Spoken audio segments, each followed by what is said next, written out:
म्हणजे आम्ही press conference घेऊन तुमच्या माध्यमातून मीडियाच्या माध्यमातून लोकांपर्यंत इन्व्हेस्टिगेशन एजन्सीज पर्यंत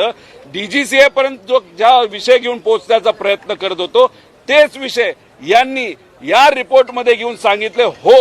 व्हीएसआरच्या बाबतीत तिथं नॉन कम्प्लायन्स होता। अरे तुम्ही आता बोलताय नॉन कम्प्लायन्स होता पण आमचा नेता गेला ना, या महाराष्ट्राचा एक मोठा नेता जो आज उपमुख्यमंत्री असला पण लोकांच्या मनामध्ये तो आज मुख्यमंत्री होता आणि उद्या तो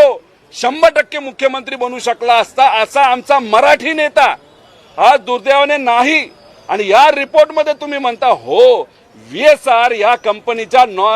प्रोसिजर मध्ये नॉन कम्प्लायन्सेस होते, पण तुम्ही हे बोलत असताना त्याच्यानंतर त्यांनी त्या ठिकाणी खाली जर बघितलं म्हणजे 28 तारखेला क्लीन चिट देण्याचा प्रयत्न केला पण फक्त महाराष्ट्राच्या तमाम जनतेने आणि मीडियाने त्या ठिकाणी हा मुद्दा लावून ठेवला म्हणून